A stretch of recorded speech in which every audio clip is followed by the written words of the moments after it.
Okay, Algebra 2, we were talking about the complex conjugates, and when we use them, of course we know that a complex conjugate is when we change the sign on the imaginary term, so it's not a difficult process, but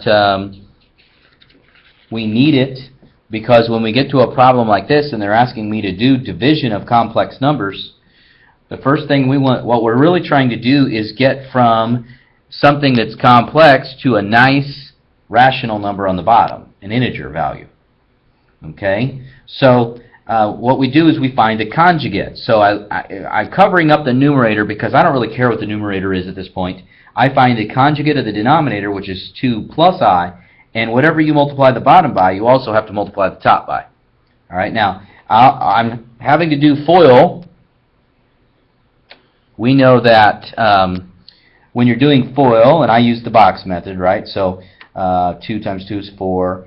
We get 2i and negative 2i, so these really cancel out because they're conjugates of each other. Negative I and positive I, that makes negative I squared, which is really positive 1. And 4 plus 1 makes 5. Okay, so on the top here I've got 6, 2 times 3, 2 times 4i, 3 times I, and then 4i squared. Now 4i squared, that's really negative 4. And when you add that to the 6, we get 2. But 8i and 3i add up to 11i. Now one way to write that would be like this. You could also see it written like this. These are the same thing.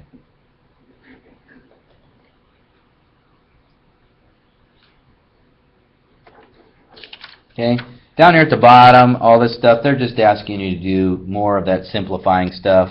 This would be more foiling, simplifying your radicals, stuff we did the other day. On the back, here's some interesting stuff. We know that I is equal to the square root of negative 1. And if you square that, you get negative 1. Well, what happens when you get I to the third? Well, that's I squared times I to the first. And I know that because when you multiply like bases, you add the exponents. Well, I know what I squared is. I squared is negative 1. So this is the equivalent of negative I. I to the fourth would be I squared times I squared. That's negative 1 times negative 1, or positive 1. I to the fifth, this is where I'm going to stop, folks.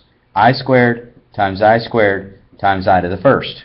Well, that makes positive I. So what I'm hoping that you understand is this is a cycle that runs every 4 powers of I.